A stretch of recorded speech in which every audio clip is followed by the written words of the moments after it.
Como reconhecer a voz de Deus?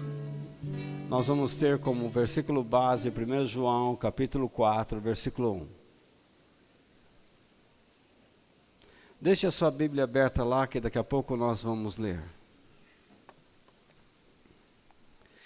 Na semana passada eu terminei uma série de meditações sobre como Deus fala conosco. E nós vimos que Deus nos fala das seguintes maneiras. Deus nos fala através da sua palavra. Deus nos fala por meio de ministros capacitados. Sem Bíblia não existe vida espiritual. E Deus levanta homens para explicar a palavra de Deus. E eu creio que eu sou uma dessas pessoas que Deus levantou para explicar a palavra de Deus a vocês. Também Deus nos fala por meio de impressões. Tudo isso nós vimos.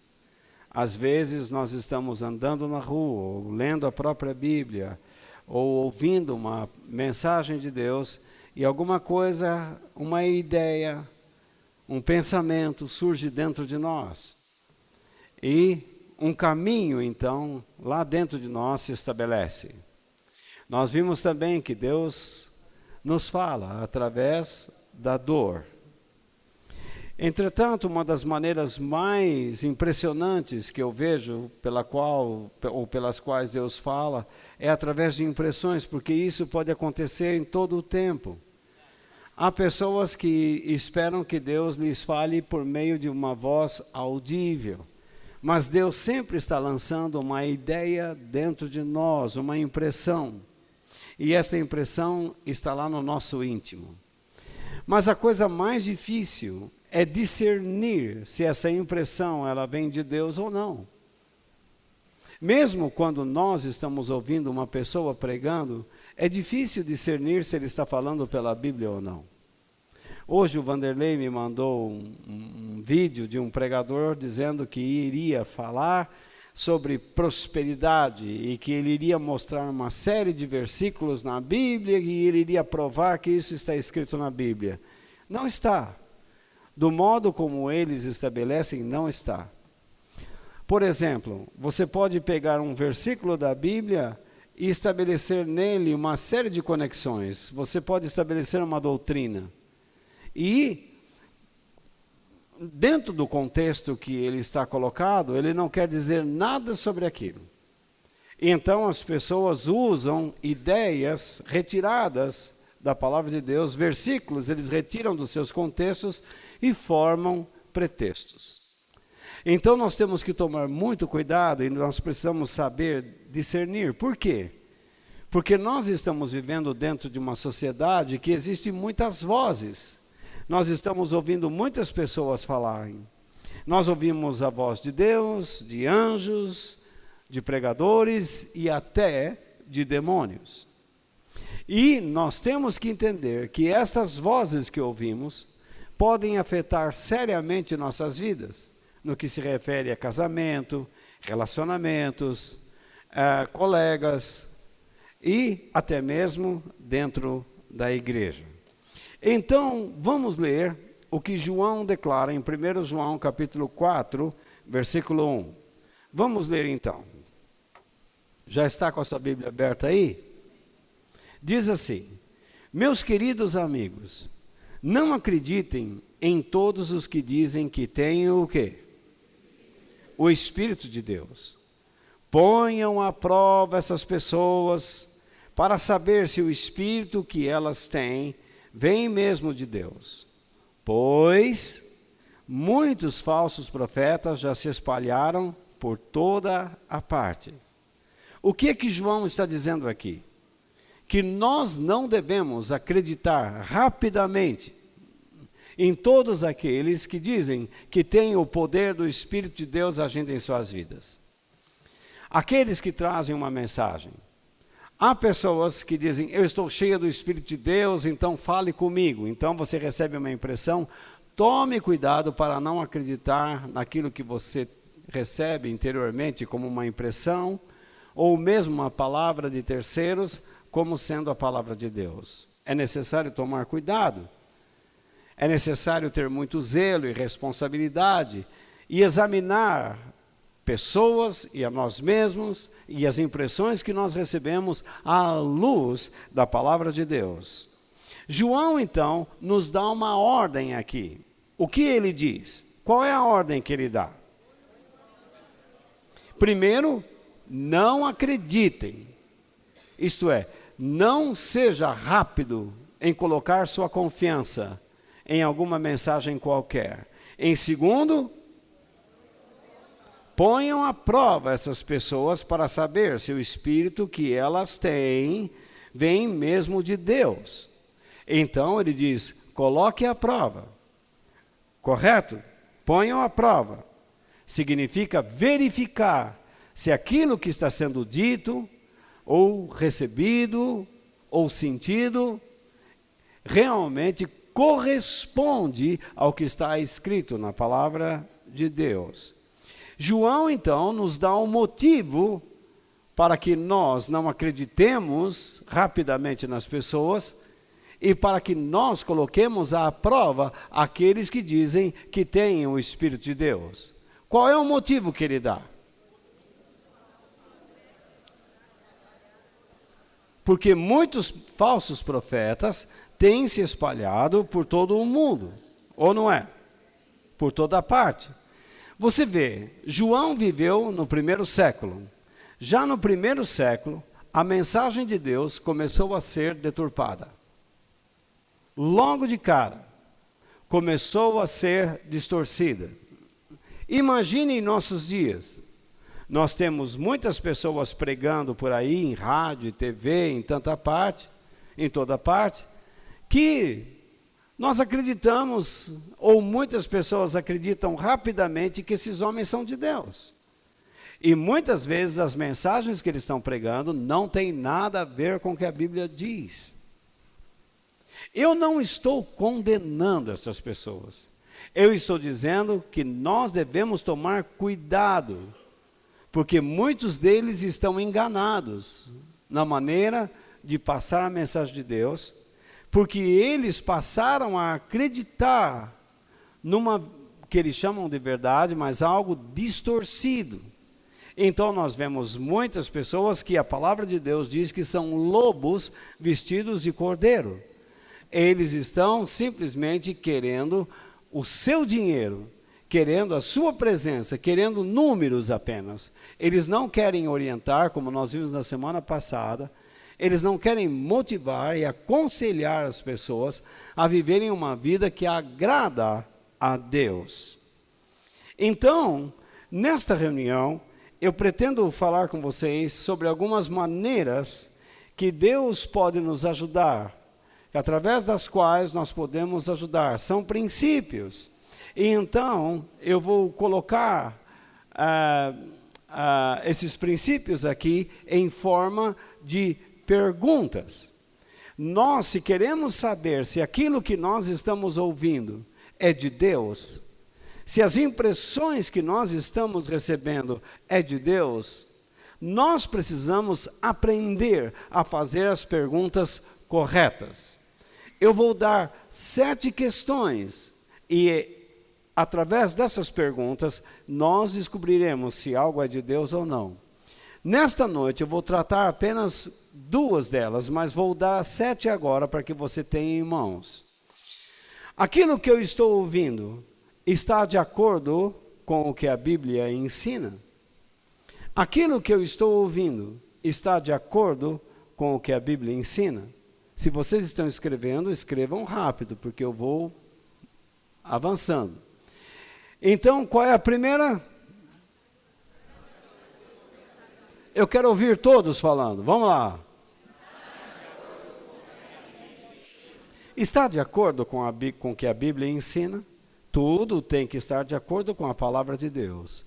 Em segundo lugar, leva-me a pensar e a agir à semelhança de Jesus? Leva-me a pensar e a agir à semelhança de Jesus? Qual é a segunda? Então, quando estou ouvindo alguma coisa, eu tenho que pensar, isso está me levando a pensar e a agir de acordo com Jesus, tendo Jesus como modelo? Muitas pessoas recebem profetadas aos cântaros por aí, e essas palavras que eles recebem não os conduzem a ser semelhantes a Jesus, a terem pensamentos e ações. Então, tome cuidado. O propósito de Deus é que você aprenda a pensar e a agir como Jesus pensou e agiu. Em terceiro lugar, minha família espiritual confirma o que eu ouvi? A igreja eu preciso ter a minha igreja como base, eu preciso respeitar a minha igreja para não me tornar réu dela. Então, eu não posso ter um pensamento e a igreja ter outro. Eu não posso viver de uma forma e a minha igreja viver de outra maneira. Eu não posso seguir um caminho e a minha igreja seguir outro caminho. Nesta igreja nós queremos formar um ministério. E nós queremos que todos estejam andando na mesma direção. As ideias que você tem, guarde para si. Se você acha que as suas ideias são importantes, então forme um ministério para você, em algum lugar. Desde que seja esta a vontade de Deus. Mas enquanto nós estamos aqui juntos, nós precisamos andar na mesma direção. Nós precisamos cumprir o plano que Deus estabeleceu para nós. Isso é a nossa prioridade, correto? Algumas pessoas aqui podem dizer assim, não, mas Deus, o alvo de Deus é discipular. Não, o alvo de Deus não é só discipular. Outro diz, não, o alvo de Deus é alcançar as almas. Não é só isso não, meu amigo. O alvo de Deus é que nós alcancemos pessoas, que nós as discipulemos, isto é, que nós façamos com que elas consigam enxergar, de acordo com a Bíblia, suas vidas, a fim de que elas pensem e ajam como Jesus. Dessa maneira, nós estamos fortalecendo a igreja do Senhor Jesus na terra. Então, não é só uma coisa e rejeitar outra. Nós temos que cumprir os propósitos de Deus. Porque quando nós estamos praticando essas coisas, nós estamos declarando que amamos a Deus e amamos o nosso próximo. Em quarto lugar, é consistente com o propósito divino para com a minha vida? O que isso significa? Deus, quando chamou você e colocou aqui, isso está muito relacionado com a ideia anterior.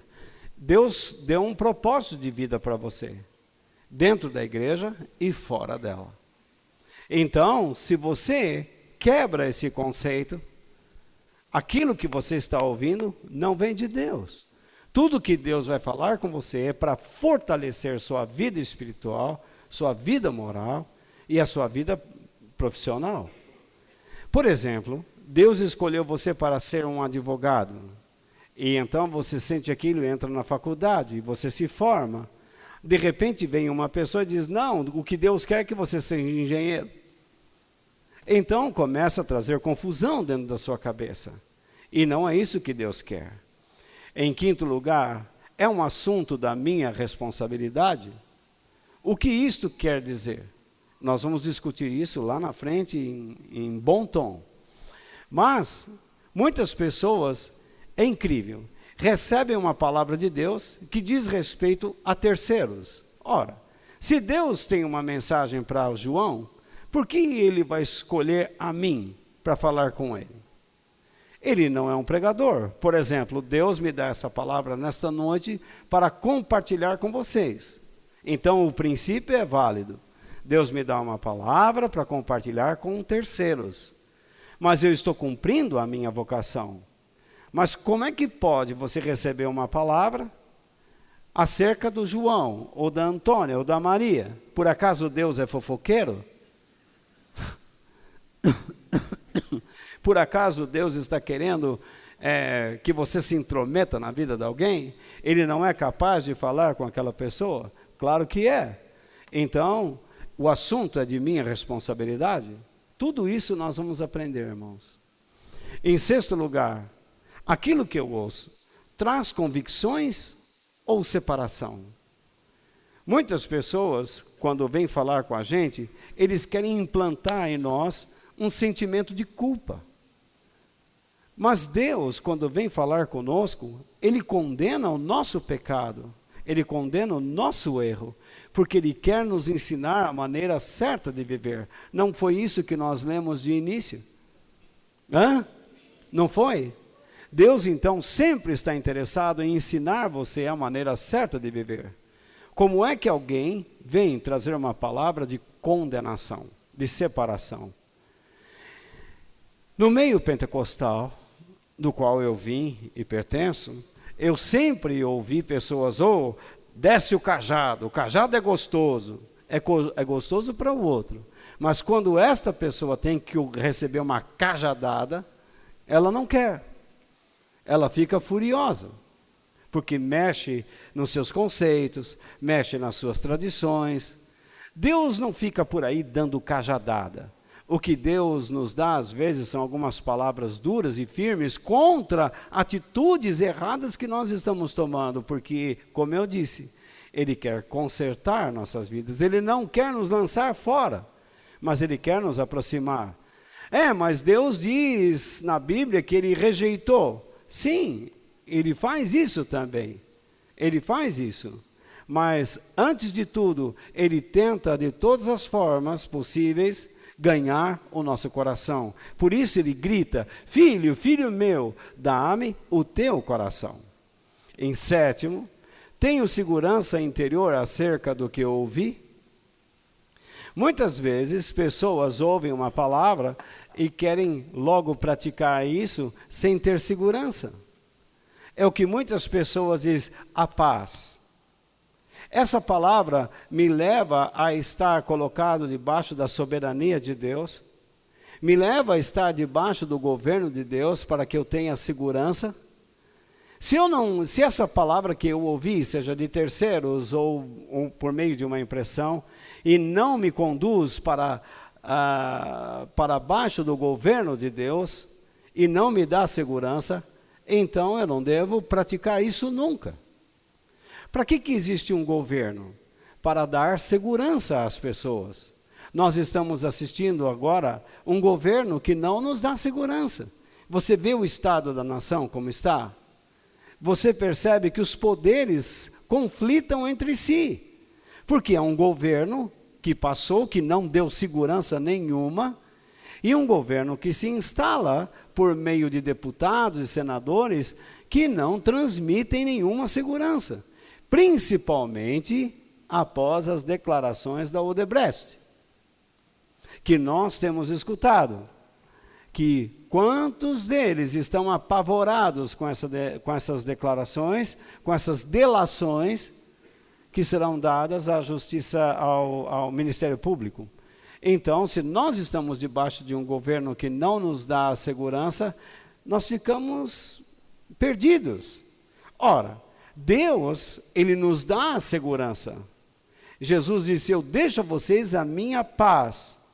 A minha paz eu dou a vocês, e a minha paz é diferente daquela que o mundo dá. Por isso vocês não fiquem inseguros, não fiquem atemorizados, não tenham medo.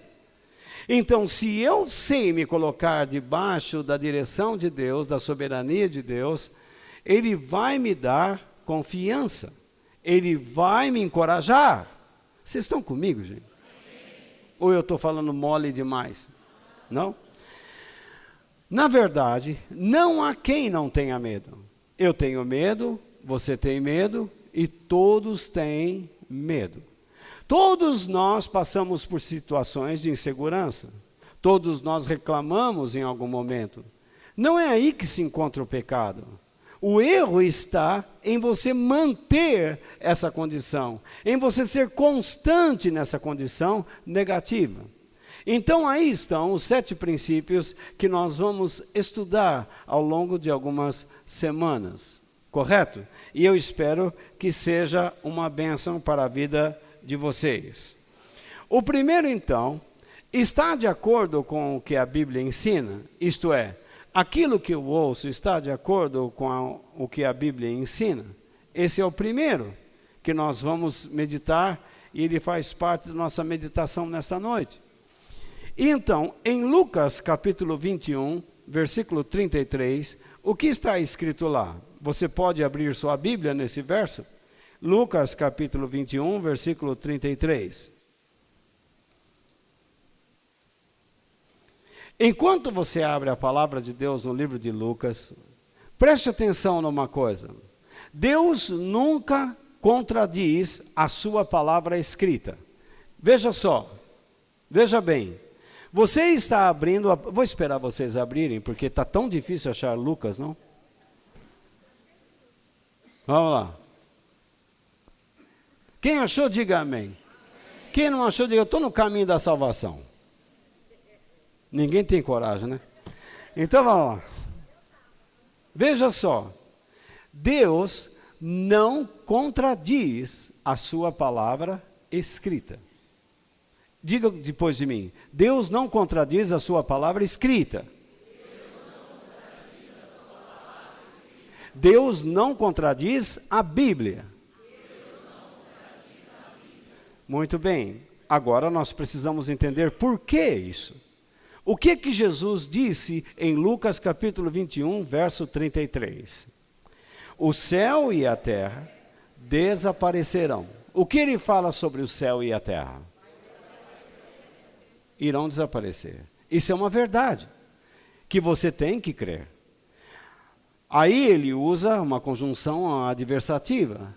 Mas, repare bem a força disso. Mas as minhas palavras ficarão para sempre. Então, qual é a verdade em todo o seu contexto? Que tudo que nós vemos irá desaparecer. Mas o que irá permanecer? A palavra que saiu da sua boca. É a palavra que ele diz. Nós, como cristãos, nos acostumamos a viver dentro da igreja. E o nosso cristianismo passou a ser como eu posso dizer assim, uma constante rotineira, uma constante rotina. Nós nos acostumamos com aquilo que nos tornamos. E então, em vez de buscarmos a espiritualidade, nós passamos a buscar o ritualismo. Nós nos vestimos com hábitos. Então, o que importa para nós é mostrar para as pessoas que nós somos cristãos. Mas, no fundo, não conseguimos mostrar para nós mesmos que realmente somos filhos de Deus acesos. Que a chama de Deus ainda está queimando dentro de nós. E isso precisa acontecer dentro de cada um de nós. A palavra de Deus é verdadeira e ela precisa estar queimando dentro de nós. Porque Deus nunca pedirá que desobedeçamos qualquer aspecto das Escrituras sagradas. A Bíblia não pede que nós espanquemos ou atiremos pedra em algum político corrupto, em algum aeroporto, como está acontecendo por aí. Você vê que alguns políticos estão começando a apanhar em aeroportos, não é isso mesmo? Arrancaram sangue do supercílio de um, xingaram um outro, partiram para agressão contra esse e contra aquele. A Bíblia ensina que nós devemos confiar na justiça, mas se ela é falha, nós não devemos usar de vingança, porque a vingança pertence a Ele. Deus fará justiça. Ele é justo e Ele defenderá os seus filhos em tempo oportuno. Deixa-me dar um exemplo de como nós não podemos desobedecer ao que está escrito nas Escrituras. Eu vou usar aqui o exemplo do Antônio e do João. O Antônio diz a João: João, eu sei que ultimamente você anda procurando um emprego. O João responde: Antônio, Deus abriu uma porta de trabalho para mim e eu estou ganhando muito bem. Eu escrevi essa historinha aqui, então eu estou lendo. Então o Antônio diz: no que você está trabalhando? E o João responde: eu estou trabalhando com pessoas interessantes. O problema é que eu não terei muito tempo para estar na igreja e estudar e meditar na Bíblia, na palavra de Deus, como eu fazia antes. Então o Antônio diz: mas que trabalho é esse? João diz: que fique entre nós. Eu estou trabalhando para uma associação um tanto à margem da lei. Então o Antônio diz: mas você está louco? Você está louco? O Salmo 1 diz que nós não devemos nos associar a esse tipo de gente. E o João diz: eu sei, porém esse salmo foi escrito há muito tempo e para outra cultura. O mundo mudou, Antônio, e Deus está suprindo as minhas necessidades através desse trabalho. Ademais, a proposta que me foi feita era irrecusável. Minha família estava passando necessidade, eu orei, e esta foi a porta que Deus me abriu. Não sei se você entendeu essa história, mas uma pessoa arrumou um emprego com pessoas que pertencem ao mundo do crime. E então o Antônio diz: você está louco? O que o Salmo 1 diz? O Salmo 1 diz que nós não devemos nos associar com esse tipo de gente. Que nós não devemos nos associar com pessoas criminosas, pessoas malignas, maldosas, pecaminosas, pessoas sem respeito, pessoas imorais, enfim. Você não deve ter intimidade com essas pessoas. Mas o João diz: veja só, eu estava num momento difícil, minha família passando necessidade. Eu orei a Deus para abrir uma porta. Nenhuma porta se abriu. Essa foi a única porta que se abriu.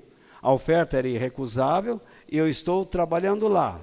Por que essa porta se abriu? Eu orei e ela se abriu. Então foi Deus. Você não pode usar esse tipo de equação para resolver os problemas ou para explicar aquilo que você chama de bênção na sua vida. Você tem que tomar muito cuidado. Há pessoas que entram na sua vida, que entram na sua casa, que são verdadeiros demônios. E você tem que aprender a se resguardar. Você tem que aprender a examinar as pessoas. Às vezes, você tem que rejeitar determinadas amizades, porque o único objetivo daquela pessoa é se aproximar de você para algum ganho. Eu explicava aqui na terça-feira que é muito comum, e eu vi isso muito no ministério, pessoas, ministros de igreja que só se aproximam de pessoas ricas. E as pessoas mais pobres, eles deixam de lado. Eles só vão visitar, fazer orações na casa de pessoas que têm uma vida econômica, uma vida social melhor. Fica claro que essas pessoas estão desejando alguma coisa, algum benefício. Por que elas não se envolvem com pessoas mais pobres? Por quê? Porque elas não procuram pessoas mais pobres. Porque elas são gananciosas. O que a Bíblia fala sobre a ganância? O que a Bíblia fala sobre a avareza? O que a Bíblia fala sobre a imoralidade? O que a Bíblia fala sobre uma porção de assuntos? Nós temos que tomar cuidado. Se a Bíblia fala que isso é errado, nós devemos fugir de um determinado tipo de atitude, porque nós estaremos desagradando a Deus. A palavra de Deus diz aqui o texto que permanece quando? Para sempre. E se ela permanece para sempre, os seus princípios também permanecem para sempre.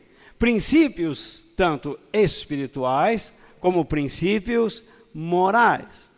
Há pessoas que dizem assim, bom, como no caso do João, eles são criminosos, o problema é deles, o importante é que eu faço o meu trabalho aqui, eu recebo bem, eles me chamaram, eu estou recebendo meu dinheiro, estou trabalhando, eu orei. Há pessoas que oram para transgredir a Bíblia. Ó Senhor, eu sei que o Senhor me deu esse dinheiro e eu senti que eu deveria compartilhar um pouco dele com tal família, mas não vou fazer isso.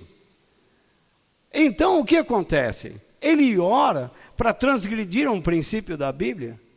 Você ora para adulterar, você ora para se prostituir, você ora para roubar. Algumas pessoas oram para mentir, para se corromper, para se vender. Ó Deus, tu sabes que eu te amo, mas eu não posso tomar essa atitude, mas é impossível não tomá-la, senão eu vou perder tudo que eu tenho. E então ele sai do momento da oração e vai lá e faz o que a Bíblia condena, dizendo que Deus vai aceitar aquilo como um fato normal. Você, como marido, deveria amar sua esposa, você deveria respeitar sua esposa, mas você não respeita, mas você chega em casa e diz, ó mulher, eu trabalho duro, eu trago tudo para dentro de casa, eu amo vocês, a minha família, eu posso estar errado em muitas coisas, mas eu amo, você está errado e pronto. Não tem como orar dizendo, ó, eu não consigo, o Senhor sabe das minhas condições, o Senhor me entende. Deus não entende nada. Se Deus escreveu algo que nós precisamos praticar, é justamente aquilo que precisamos praticar. Se você está sendo impulsivo na área financeira, o dinheiro chega à sua mão e você gasta a rodo, o que a Bíblia fala sobre isso? Que você tem que aprender a guardar, vai ter com a formiga. Você precisa aprender a guardar. Você nunca leu a parábola dos talentos que Jesus ensinou? Então você precisa aprender a guardar.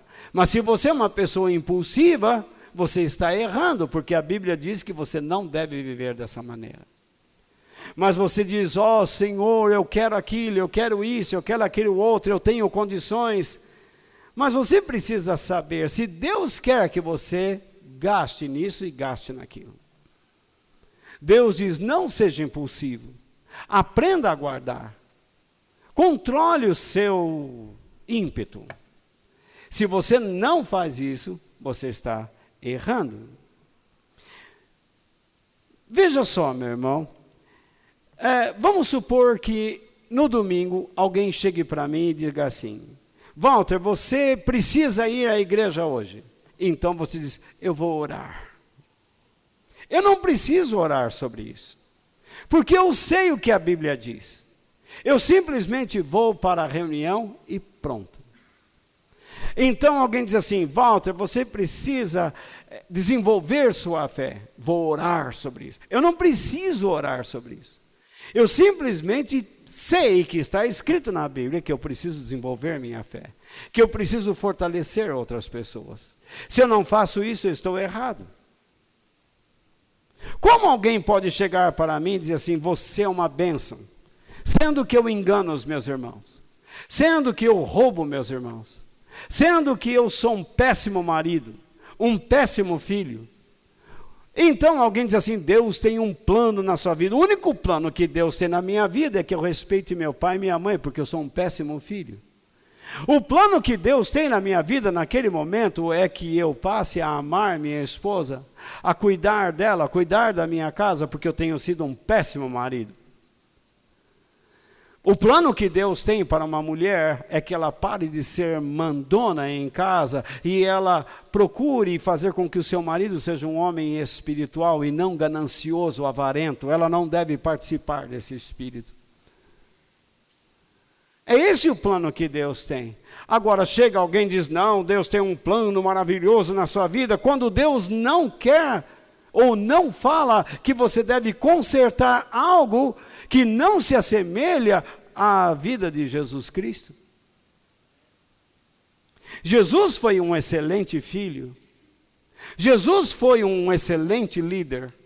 Jesus foi um homem espiritual. Ele foi um modelo que nós devemos seguir. Eu estou achando que vocês não estão comigo, vocês estão muito em silêncio.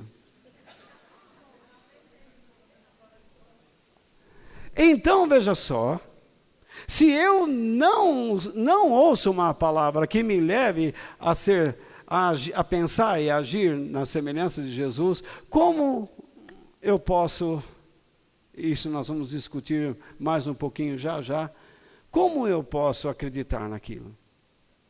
Se eu estou quebrando princípios da Bíblia, que palavra que eu tenho que receber de Deus agora? Se uma pessoa que se diz que é profeta, que é uma loucura isso, mas ele diz que é um profeta, ele se aproxima e começa a dizer, olha, você é uma bênção, mas eu estou quebrando princípios bíblicos, ele está enganado. Não é comigo que ele deveria falar, deve ser com outra pessoa. Ele deveria trazer para mim uma palavra que me corrigisse. Eu me lembro que nós fomos há muitos anos atrás em Itapevi, na casa de uma senhora que se dizia que era profetisa, uma das maiores de São Paulo naquela época. E nós tínhamos conosco um cara que era um verdadeiro bandido. Então, quando nós chegamos lá, ele disse, ó, se essa mulher vier falar para mim de converter, eu não quero saber não, estou com vocês aqui porque minha vida está meio enrolada, quero andar um pouquinho com gente boa. Então ele estava andando com a gente, estava lá, chegamos lá, e eu disse, mas o que é isso? Eu era meio novo na fé. E então, logo que nós entramos naquela sala, ela disse, fez assim, você, meu servo fiel, falou para esse rapaz.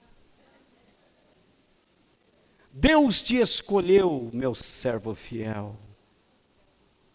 Você é uma bênção nas mãos de Deus. Ele não falou nada, ele até respeitou. Mas na saída ele falou, está vendo por que eu não quero saber dessas igrejas que vocês vão? Porque essa mulher é uma mentirosa. Eu sou um cara do mal. Vocês estão buscando o caminho do bem, ela não falou nada para vocês. Mas ela me chamou de servo de Deus, obediente, abençoado. Eu não sou nada disso. Eu roubo pessoas, eu bato em pessoas, eu tenho a maldade dentro de mim. Você percebe? É isso que eu estou tentando mostrar para vocês. O tempo todo você está buscando uma impressão que o avalie como sendo uma pessoa boa. E você está deixando de lado aquilo que realmente Deus está querendo lhe falar. Porque você tem medo de ser confrontado com a palavra de Deus.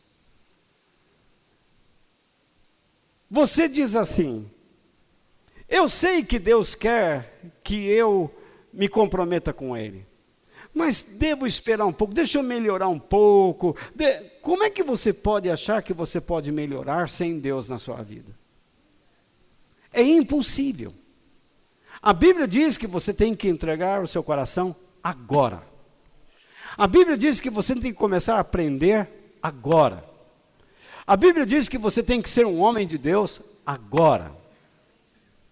Você não pode orar para obedecer ou não a Deus. Se algo está escrito na palavra de Deus, obedeça. Por isso que eu penso sobre a importância de grupos pequenos em nossas vidas, da nossa participação em grupos pequenos. Porque toda semana você pega essas mensagens e você as revê.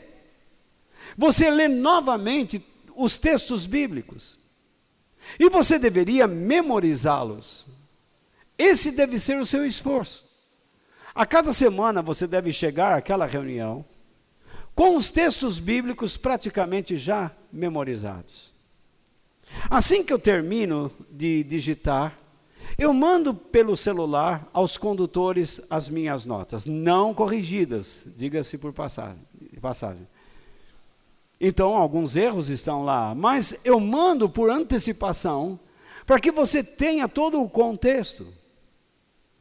Então, é indesculpável que você chegue numa reunião e não possua o material. Eu peço que os condutores, assim que recebam o material, já distribuam, já mande pelo WhatsApp para todas as outras pessoas, porque se ele não faz isso, ele está errado. Ele deve mandar para as outras pessoas. Por quê? Numa reunião, o condutor não deve ser o pregador. Um grupo pequeno não é uma igreja onde uma pessoa vai lá para pregar. Um grupo pequeno é um lugar onde todos vão conversar sobre o que aprenderam nesse domingo. E se tiver uma pessoa ali pela primeira vez, eles vão ajudar essa pessoa. Eles não vão deixar de dizer o que aprenderam, mas vão tentar ajudar essa pessoa de acordo com a palavra de Deus. E ensinar essas pessoas novas a agirem de acordo com como Jesus agia, em pensamento, palavras e ações. É muito importante a participação de um grupo pequeno, para que nós possamos crescer e fortalecer nossas vidas e fortalecer a nossa igreja. Se você não está participando de um grupo pequeno, você está errado. Porque a Bíblia ensina que desde o início a igreja foi formada por meio de grupos pequenos. Ela crescia e se fortalecia por meio de grupos pequenos. Em segundo lugar, se eu ouço uma palavra que eu digo que é de Deus, eu tenho que perguntar. Ela me leva a pensar e a agir à semelhança de Cristo? Vamos abrir a palavra de Deus em Filipenses capítulo 2, versículo 5. O que é que diz lá? É um versículo muito pequeno, mas ele nos dá verdades. Abram lá. Filipenses capítulo 2, versículo 5. Agora a coisa vai esquentar um pouco. Porque nós vamos ler esse texto e mais alguns outros. Vamos ver aqui. Acharam? Filipenses, capítulo 2, verso 5. Acharam? Se você não achou, vá no índice da Bíblia e procure a página do livro de Filipenses, é mais fácil. Se você está se habituando agora a manusear a palavra de Deus, vá lá no índice da Bíblia, procure lá no Novo Testamento, Filipenses, e então você vai ter o número da página, e você vai encontrar ali e vai no capítulo 2. Podemos ir? O que é que Paulo nos diz aqui?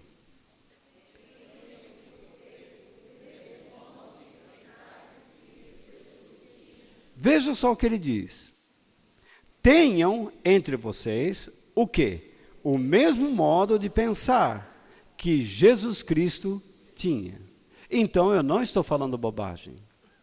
A palavra de Deus nos ensina que nós devemos pensar como Jesus pensava. E isto é uma mensagem apostólica. Paulo inicia com um verbo no imperativo. Ele diz, tenham. E isso significa quase que uma ordem. Eu entendo esses verbos como uma proposta divina. Deus nos propõe, tenham entre vocês, o mesmo modo de pensar. Isto é, os mesmos pensamentos que Jesus tinha. Você pode ter muitas ideias, mas o que vai resultar em bênçãos na sua vida e na minha vida e em nossas vidas é o modo de pensar que Jesus tinha. O que você pensa pode ser muito importante para você, mas não vai funcionar. Se Deus estabelece para nós um processo, não adianta escolher outro. Nós temos que ficar dentro daquilo que Deus estabeleceu para nós. Esse é o modo de pensar que Jesus possuía. Então, veja só, nós sabemos que nossas ações resultam do quê?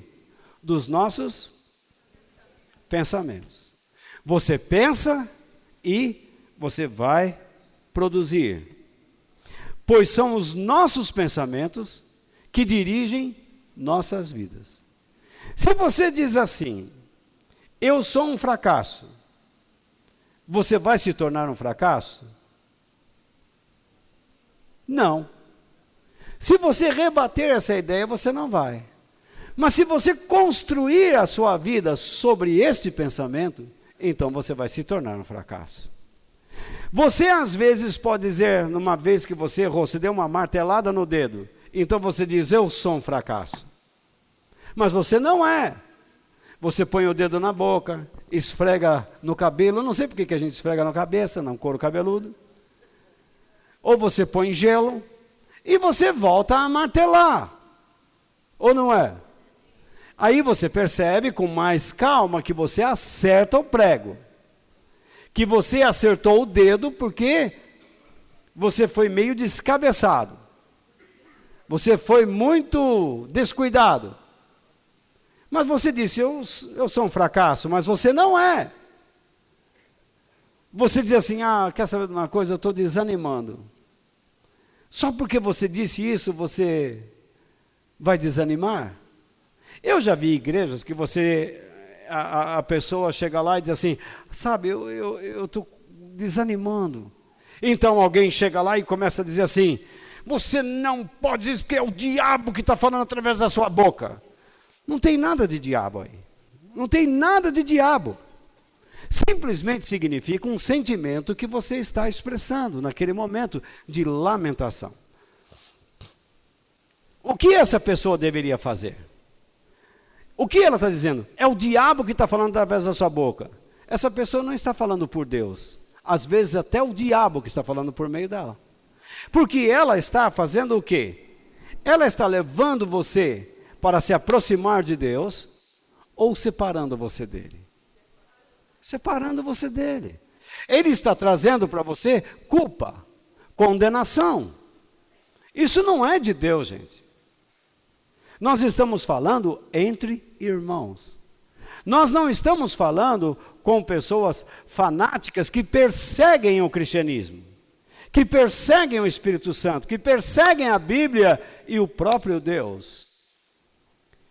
Se nós estamos conversando entre irmãos, você não pode usar palavras condenatórias. Você não pode condenar ninguém. Deus quer usar você para aproximar essa pessoa de Deus e fazer com que ela pense e haja à semelhança de Jesus Cristo. Então, como eu deveria falar? Poxa, você anda desanimado? Por quê? Essa deveria ser a minha conversa. Por quê? Deixa a pessoa se abrir. Deixa ela expor a sua tristeza. E então, você que é competente na palavra de Deus, vai ensinar essa pessoa como ela deve pensar e agir de acordo com Jesus. Olha, eu ouvi o seu problema, eu ouvi as suas lamentações, eu entendo o seu drama, mas saiba, Deus está querendo ajudar você. Você pode agir desse jeito. Deus diz na palavra dele que você deveria crer desta maneira, que você pode agir dessa forma. Gente, será que vocês estão entendendo realmente o que eu estou passando para vocês? Me parece que vocês estão com muito sono. Sei lá que é o clima, está meio eletrostático, sei lá. Então, veja lá, Deus está querendo sempre nos ensinar essas coisas. Deus não está dizendo aqui, nesse texto, tenho entre vocês um modo de pensar que Cristo tinha.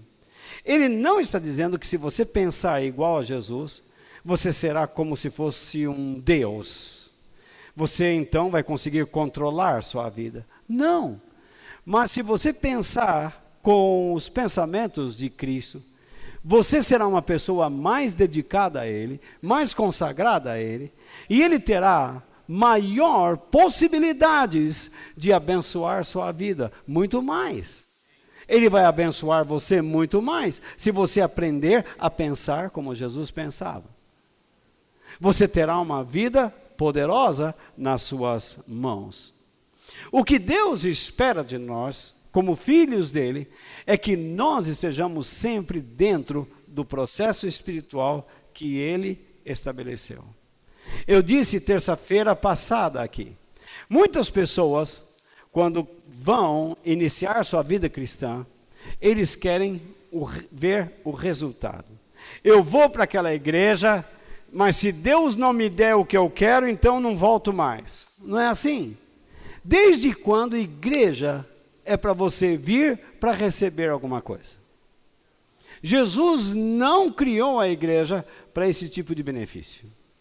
Isso daí é uma barganha barata, feita por pessoas aproveitadoras que merecerão, que receberão o seu castigo em tempo oportuno.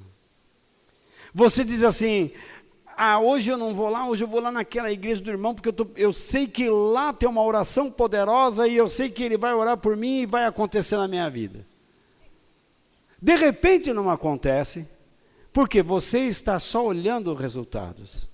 E se acontece, você não sabe como lidar com aquilo. O que Deus estabelece para você é o seguinte, Ele te dá uma família espiritual. E aqui você vai ter que aprender o que Deus determinou que você aprendesse. Você não pega os seus filhos e diz assim, vai aprender com o pai dos meninos lá no vizinho. Você não manda ele para o vizinho aprender, manda? O seu filho chega assim, pai, o fulano lá do lado ganhou isso, e por que eu não ganho? Porque você, como educador, você o colocou dentro de um processo. Enquanto ele não se tornar maduro o suficiente, ele não deve receber aquilo que ele quer. Imagine você dar as chaves de um automóvel para uma pessoa inconsequente. O que ele vai fazer? Pior que se matar, ele vai matar outras pessoas. Ele vai gerar tragédias em outras pessoas. Não é isso? Veja só, por que nós escolhemos mal os políticos? Você acredita que pessoas chegam no dia da votação, votam, 15 dias depois eles não lembram o nome de quem eles votaram? Não é isso? Por quê? Porque a política neste país roubou de nós o processo de educação política e social, moral, cívica. Nós perdemos o processo. Por que o nosso país é tão subdesenvolvido? A nossa educação é muito subdesenvolvida. Nós estamos numa escala perdida entre outros países. Por quê? Porque nós começamos a passar de ano pessoas incompetentes. Pessoas que sequer sabem ler e escrever. Porque o resultado é o diploma. E nós abandonamos o processo. Para que eu seja um bom marido, um bom pai, uma boa mulher, uma boa esposa, é necessário um processo. Não adianta você aprender o que a Bíblia fala sobre casamento, sobre isso, sobre aquilo. Você pode estar numa escolinha para aprender essas coisas. Se você não pensar como Jesus pensava, você não vai conseguir ser o que você gostaria de ser. Por isso que a maioria das coisas hoje não funcionam na igreja. Nós estamos trazendo para dentro de nossas igrejas muita psicologia. Nós estamos trazendo para dentro da nossa igreja muita filosofia. Nós deveríamos estar comentando a palavra de Deus. Como nós devemos ser diante de Deus, como nós devemos agradar a Deus. Não adianta 7 passos para isso, 10 passos para aquilo, não adianta. O que nós precisamos aprender são princípios espirituais que vão moldar nossas vidas, vão dar forma às nossas vidas para que nós nos pareçamos cada vez mais com Jesus Cristo. Gostemos ou não, é dessa maneira que Deus quer tratar conosco. E se nós não levarmos isto a sério, nós estamos desagradando a Deus. Então, o que Deus espera de nós é que nós tenhamos em nossas vidas as características que Jesus tinha. E Paulo fala sobre essas características em Gálatas capítulo 5, versículos 22 e 23. Vamos abrir a palavra de Deus lá e vamos ler, por favor.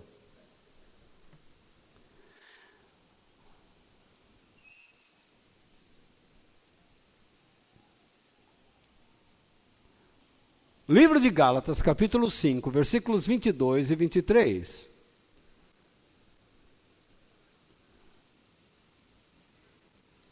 Pelo menos parte desses versículos.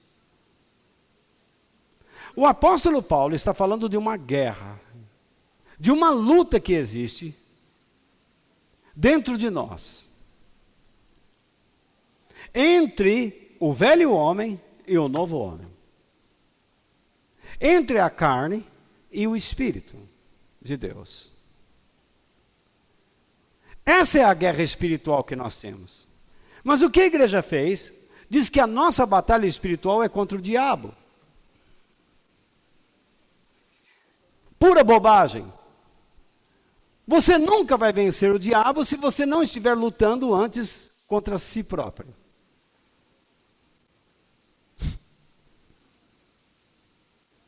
Eu tenho pena das pessoas que acreditam em qualquer coisa.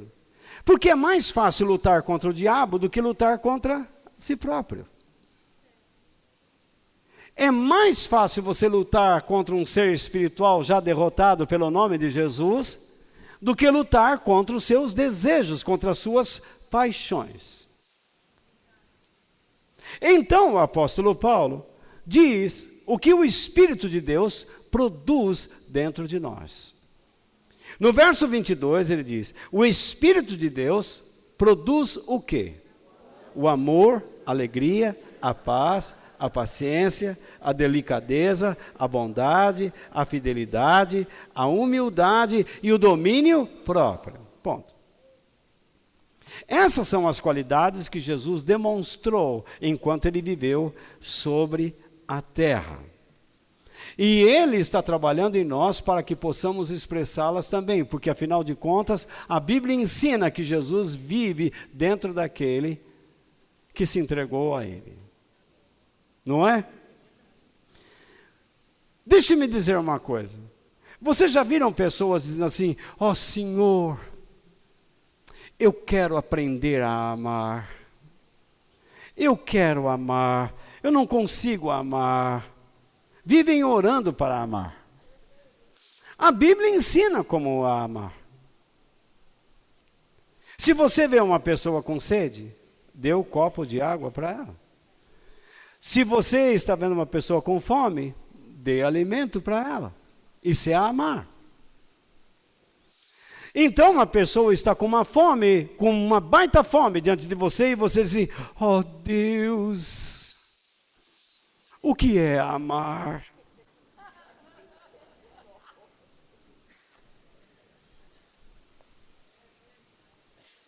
Amar é dar comida para essa pessoa. Se você tiver condições, alimente-a. Sacie sua sede.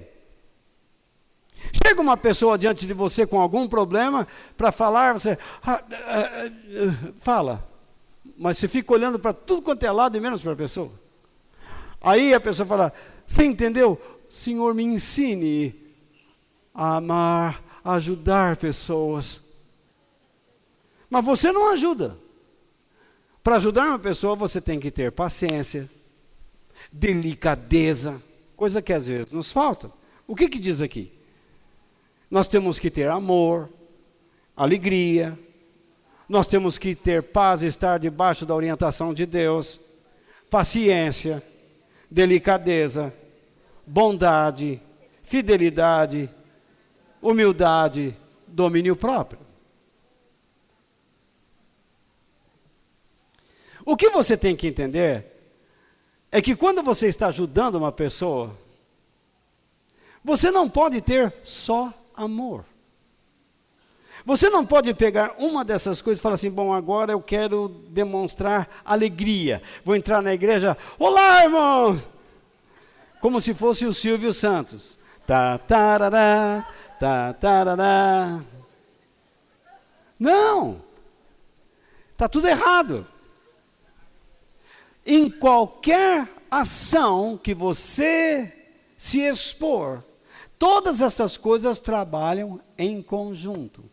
Você não pode escolher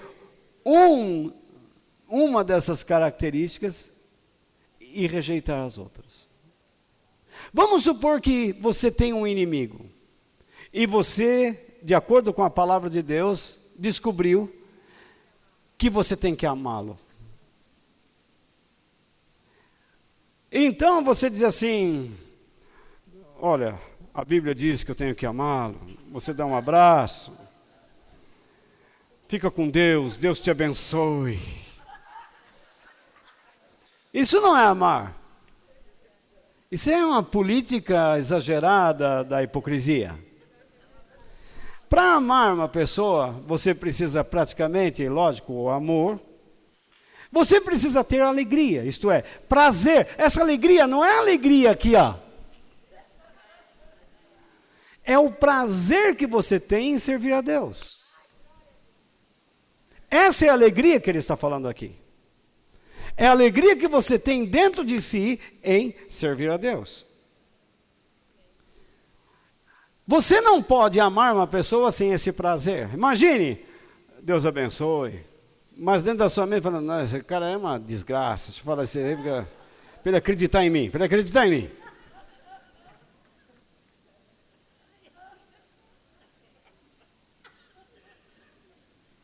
Uma pessoa chega aqui e diz assim, volta, você é uma bênção, mas lá para o outro fala assim, o que ele pensa que ele é? Ele não é um mentiroso? Jesus agia dessa maneira? Claro que não. Então, veja só, o Espírito de Deus produz amor. Mas para amar, você precisa ter prazer em Deus. Você precisa estar debaixo dos termos de Deus para sentir segurança. Que você agindo dessa maneira, Deus vai abençoar você. Você precisa agir com paciência. Porque você não sabe se aquele inimigo vai mudar a rotina dele para com você, a qualquer momento ele vai voltar a ser o que era.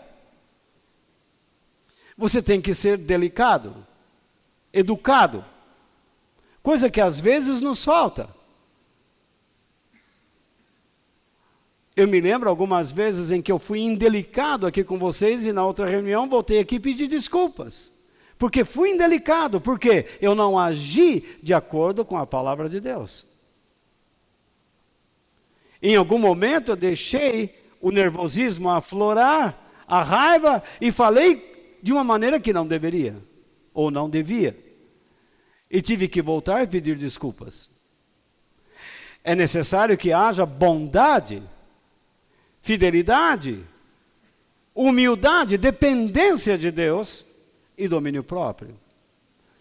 Você não consegue fazer alguma coisa boa sem todos esses elementos ao mesmo tempo. Vou chegar em casa hoje, vou dizer para a mulher, que bom estar aqui, você decora as palavras, olha para os filhos, filhos, eu te amo. Aí você chega em casa e diz, oi meu bem, você está bonita hoje, meus filhos, que alegria em vê-los, que bom te ver, mulher. Todos olham um para o outro e dizem, o que é que está acontecendo?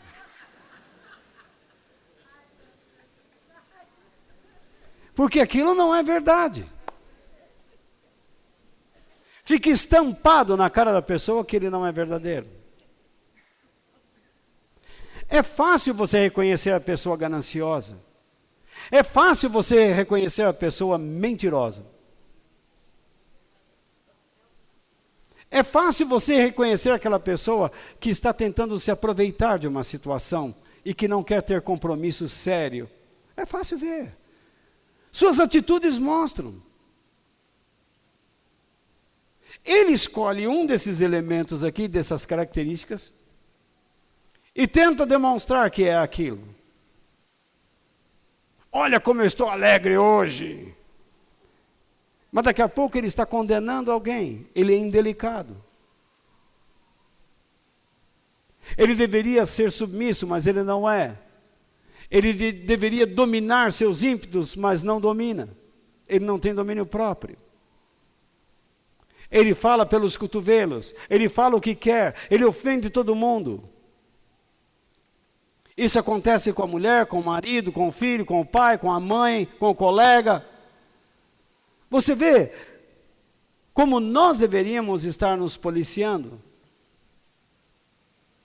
Aí chega alguém para você e diz assim: você quer ser uma bênção? Entra nessa campanha e Deus vai te dar tudo. Mas olha o que Deus está dizendo aqui, que não é assim que se vive o cristianismo. Nós estamos destruindo a nossa fé. Deus está dizendo que você precisa aprender a pensar e a agir como Jesus pensava e agia.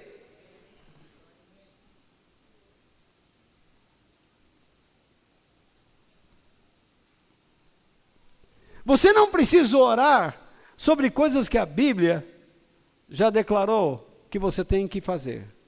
Não se associe, isso é, não dê a sua intimidade a pessoas imorais. Então não dê. Se você trabalha com pessoas imorais, você mantenha um limite. Você mantenha uma fronteira.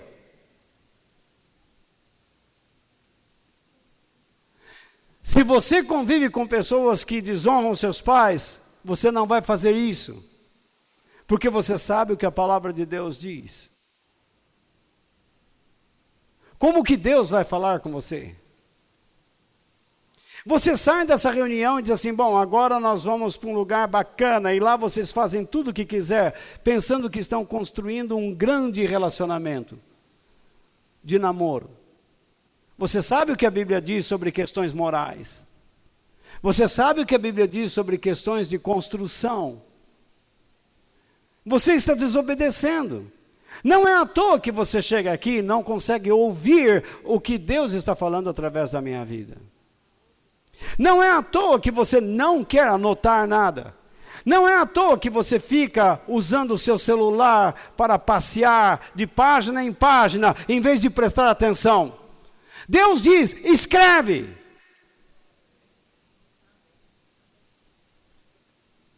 Deus diz: guarda. Qual é a maneira que eu tenho para guardar? Escrevendo. Não existe outra maneira de você aprender um idioma, uma matéria, se não escrever. Para ler e ler e ler e ler e ler depois. Sabe por que nós não fazemos? Porque nós não estamos interessados em nada.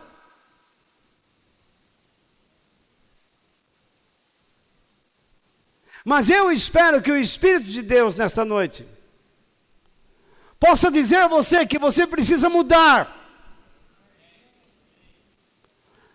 para o seu próprio benefício, a fim de que Deus possa abençoar você muito mais. Toda pessoa que começa a andar com Deus tem que aprender sobre a sua sabedoria.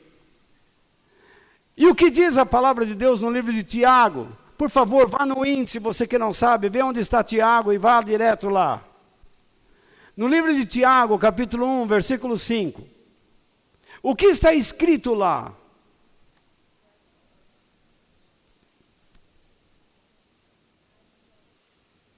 Acharam?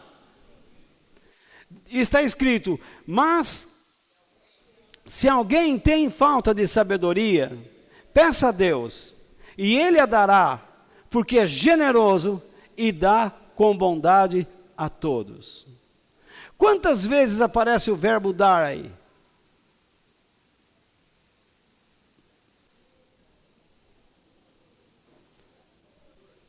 Hã? 2 vezes. O verbo dar aqui, ele não está nesse tempo verbal nos originais gregos. Ele está no gerúndio. Significa o seguinte: se alguém não tem a sabedoria, se alguém não sabe enxergar a situação segundo os pensamentos de Deus, ele deve pedir a Deus, pois ele está dando. O tempo verbal é o gerúndio. Deus está dando. Se eu não tenho, é porque não busco. Se eu estou aceitando a viver uma contrariedade bíblica, é porque eu não estou buscando a Deus como deveria.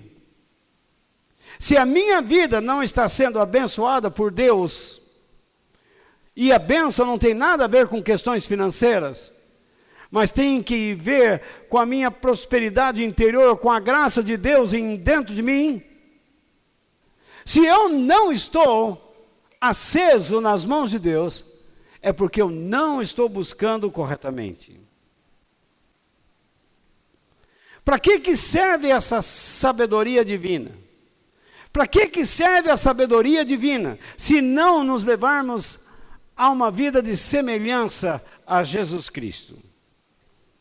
Em pensamento, palavras e ações. Veja o que o próprio Tiago diz no capítulo 3, no versículos 13 ao 16. Veja lá. Versículos 13 ao 16. Acharam? Existe entre vocês alguém que seja sábio e inteligente? Está cheio de pessoas dentro da igreja que acham que são sábios e inteligentes. Sim ou não? Sim. Muito bem. Reparem bem, ele usa agora essa conjunção aqui. Pois, então que prove isso pelo seu bom comportamento. E pelas suas ações praticadas com humildade e sabedoria. Agora ele vem. Mas, se no coração de vocês existe inveja, amargura e egoísmo, então não mintam contra a verdade, gabando-se de serem sábios. Essa espécie de sabedoria não vem do céu, ela é deste mundo e da nossa natureza humana, e é diabólica. Pois, onde há inveja e egoísmo, há também confusão e todo tipo de coisas más. Repare que Tiago está dizendo que uma pessoa sábia e inteligente é provada pelo seu comportamento e ações.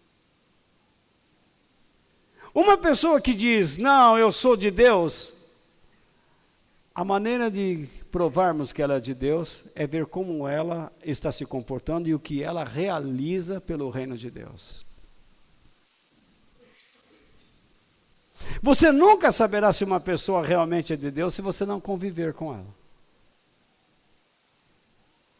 Você nunca saberá se uma pessoa realmente é honesta se você não conviver com essa pessoa. Mas com o tempo essa pessoa vai abrindo sua boca, vai mostrando suas ações e o seu comportamento, e você vai descobrindo que aquela pessoa não é aquilo que você pensava que ela fosse. Não é assim que acontece? Já cansaram, né, irmãos? Tiago diz no versículo 13 isso. Você é sábio e inteligente para enxergar as coisas? Então prove pelo seu comportamento e pelas suas ações, praticadas com humildade e sabedoria. Esse comportamento e ações Tem como base o quê? A humildade e a sabedoria. Aí eu tenho que perguntar a você, o que é humildade? Uma pessoa humilde é uma pessoa inteiramente dependente de Deus. Ela não é dona do seu nariz. Repare que quando Jesus disse, se você quer ter o reino de Deus na sua vida, você tem que ser humilde. Bem-aventurados os humildes de coração, porque deles é o reino de Deus. A humildade é uma declaração pessoal de que eu não consigo fazer nada por mim mesmo, se não tiver a ajuda do poder de Deus e de seu reino. Senhor, eu não vou conseguir ser um bom marido, um bom pai, uma boa esposa, uma boa mãe, um bom filho. Eu não vou conseguir ser um bom patrão, um bom trabalhador, se não tiver tua ajuda. Isso é humildade. A outra base é a sabedoria. É quando você começa a enxergar como você tem que agir dentro de uma situação.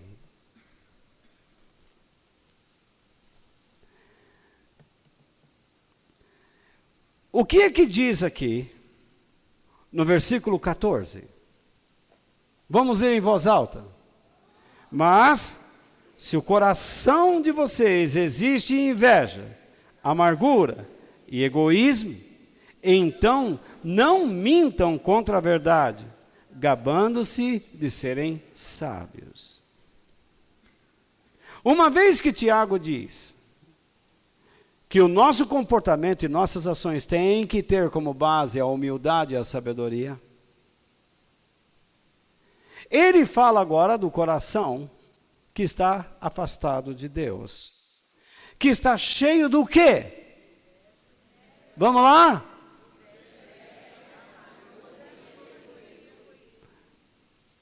Não. Versículo 14. Vamos lá. Se no coração de vocês existe inveja, amargura e egoísmo, então não mintam contra a verdade. Essa pessoa que está na igreja, ela sabe o que a Bíblia diz. Ela pratica visualmente, para que todo mundo veja algumas coisas e diz, esse homem é espiritual, ele vai aqui, vai ali. Mas dentro dele é um túmulo. Ele é um sepulcro caiado.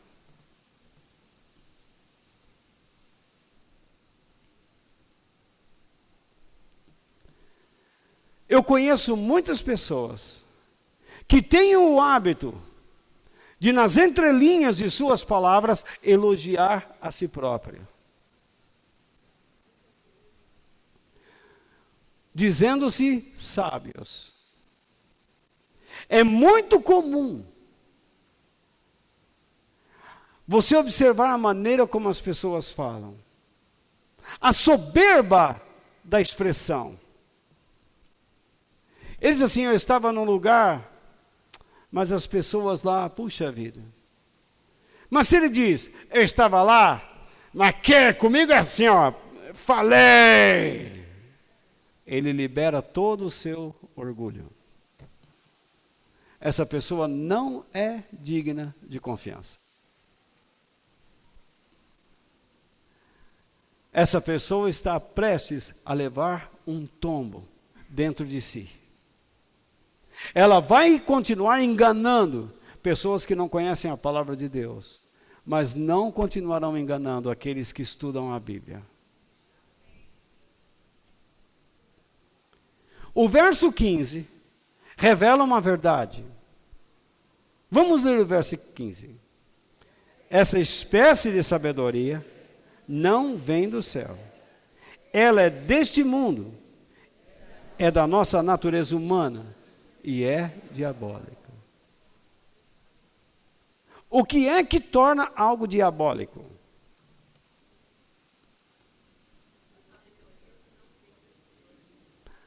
Hã? O que torna algo diabólico é aquilo que vem da natureza humana. Não é só o que o diabo faz, mas é aquilo que fazemos de errado, ou aquilo que deixamos de fazer que é certo.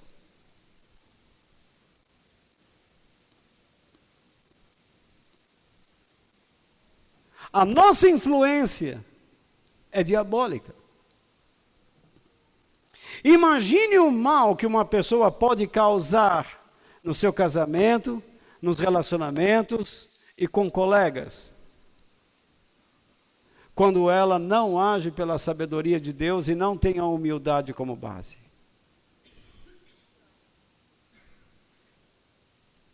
Como eu disse no início, eu não preciso orar para dizimar, está escrito na Bíblia. Eu não preciso orar para ofertar, está escrito na Bíblia. Eu não preciso orar para orar. Está escrito na Bíblia que eu devo fazer essas coisas. O que eu tenho que fazer é obedecer. Se você não é uma pessoa obediente, pare de dizer que Deus está falando com você. Porque a primeira coisa que Ele vai falar com você é: me obedeça.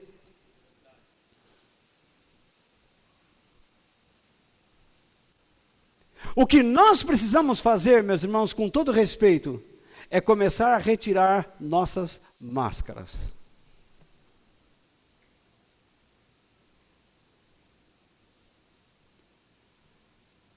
Nós precisamos admitir que não temos sido verdadeiros e honestos e sinceros diante de Deus.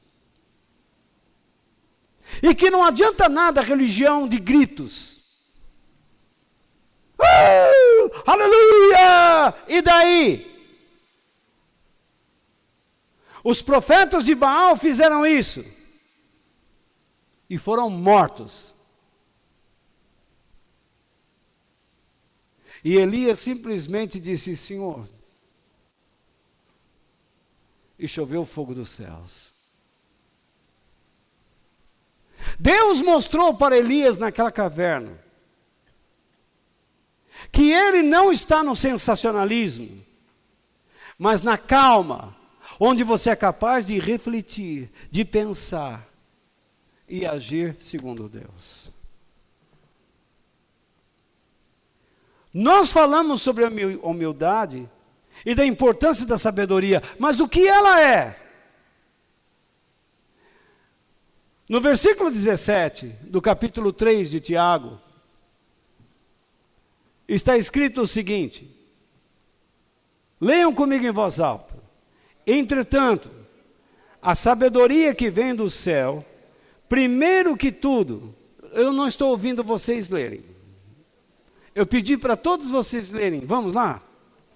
Entretanto, a sabedoria que vem do céu, primeiro que tudo, é pura e cheia de calma, brandura. Depois,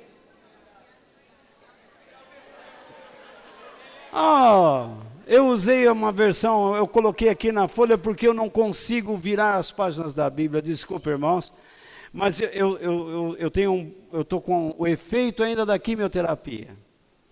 Então eu usei uma versão errada, então eu vou ler aqui. Vamos lá, 3,17, desculpe, mas é a mesma coisa. Vamos lá. A sabedoria que vem do céu é antes de tudo pura, e é também pacífica, bondosa e amigável. Ela é cheia de misericórdia, produz uma colheita de boas ações, não trata os outros pela sua aparência e é livre de fingimento. Isso é a sabedoria. A sabedoria age por meio desses pilares. Então você repara que a sabedoria dos céus não é egoísta. Há pessoas que querem que tudo que acontece sirva a eles.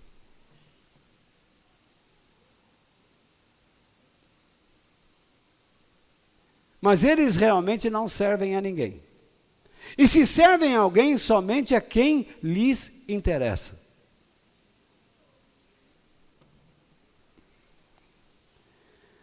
Se eu quero conseguir alguma coisa, então eu vou ter um bom trato. Se eu não quero, então eu trato mal. Como é que você falou com o seu amigo no telefone essa semana? Como é que você pediu um favor a ele? Ô meu, vai lá, você não faz. Parecia um bicho. Como é que você trata as pessoas que estão debaixo da sua... Vamos esperar que vocês olhem para mim, porque caiu uma Bíblia ali. Então olhem para mim agora. Como é que você trata as pessoas que estão debaixo da sua direção? Como se fossem animais que você pode gritar?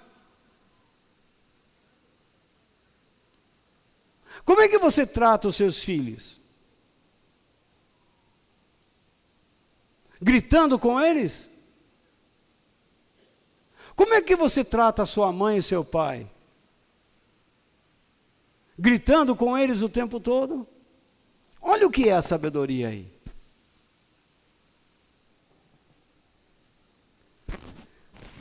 Ela não é egoísta. Quando Deus fala com a gente, jamais a sua palavra vai nos dar uma visão de ambição pessoal ou egoísta. Eu tenho medo dessas reuniões. Você está pegando uma chave. Deus está te dando uma mala. Eu tenho medo disso. Porque isso não explica nada. Só te leva a ter uma falsa esperança em alguma coisa. Mas não te leva a acreditar realmente na palavra de Deus. Não torna você parecido com Jesus. No Monte da Transfiguração, quando Deus apareceu e falou lá com a sua voz, Pedro, João e Tiago, estou dando uma chave, pega a mala. Não, ele disse, este é o meu filho amado, em quem eu tenho prazer. Vocês devem ouvir somente a ele. Esta era a mensagem. Por quê? Porque naquele momento eles haviam feito um erro. Preste atenção em mim.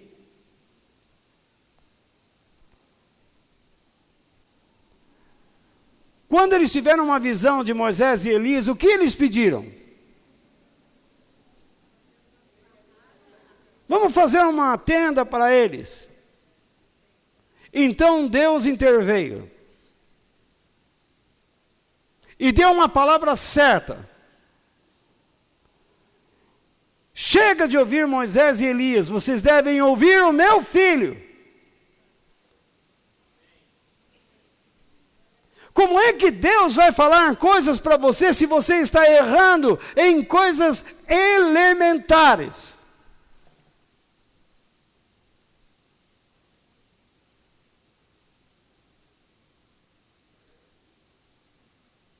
Esta deve ser a nossa preocupação.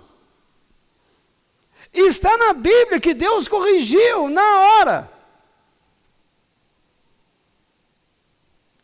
E Deus quer nos corrigir na hora. Quando nós estamos quebrando princípios elementares da palavra de Deus. Eu chego no culto, eu durmo. Traga um papel e uma caneta e eu duvido você dormir.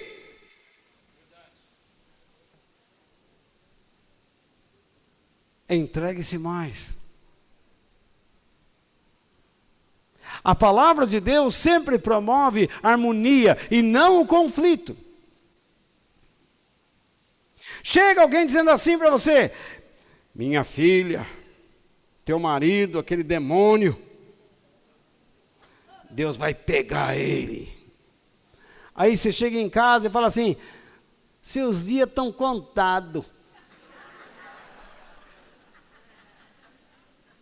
Vê se Deus vai falar dessa maneira.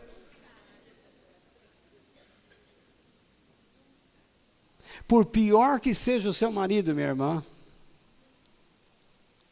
a responsabilidade de ser cristão dentro de uma casa é sua, porque você é cristã. Se você tratá-lo mal, você está errada. E vice-versa. Se você está tendo problema com seu filho, enteado, sei lá o que for, ou quem for, se você não conversa com eles, o erro está em você.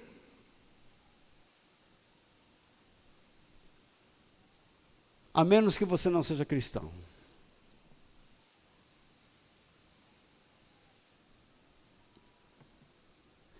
Então, se você está gerando conflitos com seus familiares, irmãos na fé e com colegas de trabalho, você deve avaliar seu comportamento e suas ações, pois você pode estar ausente da humildade e da sabedoria.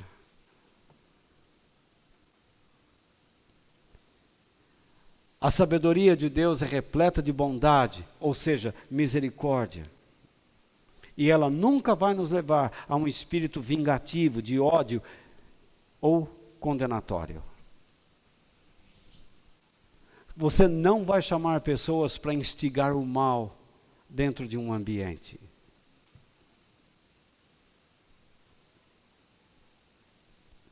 Se você vier a mim e começar a falar assim, porque na nossa igreja, eu vou dizer, espera lá.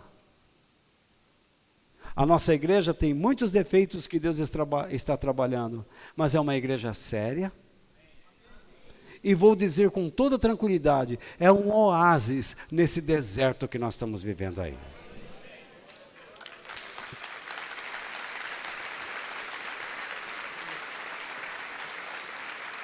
Não vem, não? A sabedoria de Deus nunca leva você a tratar as pessoas como se elas fossem inferiores a você. Você nunca olha de cima para baixo. Esse é o problema de tentar ser líder, porque eu sou pastor. Algumas pessoas não aprendem que pastor, missionário, evangelista, seja lá o título que querem colocar, não é título. É função. É uma atividade de amor.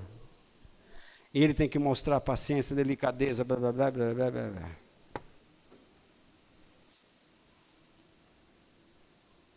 Não, porque eu sou pastor. Você não é nada. Você é um servo de Deus. O que Deus nos pede não é olhar para as pessoas de cima para baixo, mas é estar ao nível delas, ao ponto de ajudá-las, de carregar também suas cargas, se houver a possibilidade. Portanto, diante de qualquer situação, eu deveria sempre perguntar: Jesus faria o que eu pretendo fazer? Isso que eu estou ouvindo me leva a contradizer a palavra de Deus?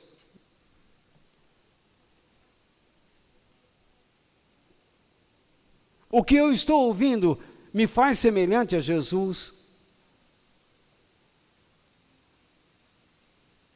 Aquilo que eu ensinei a vocês nesta noite está levando você a pensar como Jesus pensava? Para mim não importa, porque eu estou naquela igreja ali, nossa, que maravilha, que profundidade. Se não leva as pessoas a serem como Jesus, está errado.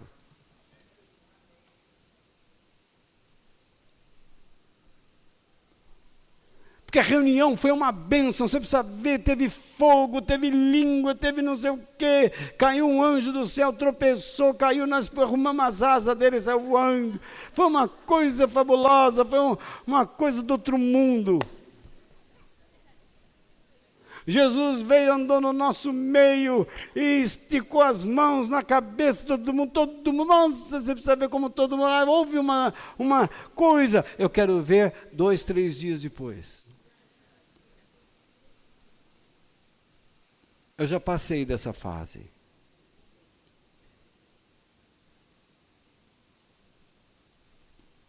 Cansei de ver reuniões pegando fogo e todo mundo saindo de fogo.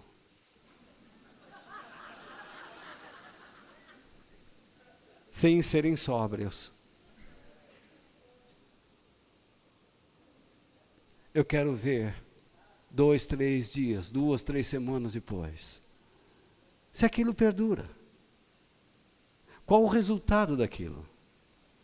Vai conduzir as pessoas à palavra de Deus, a agirem à semelhança de Jesus?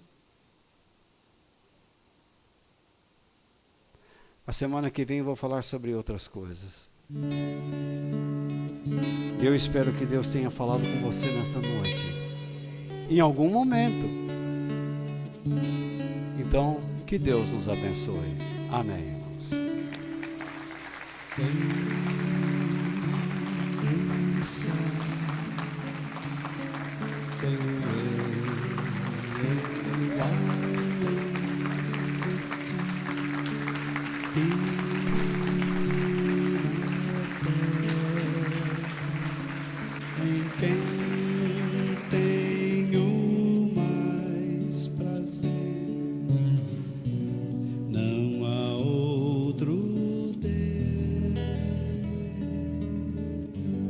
Semelhante a ti, Senhor, és a minha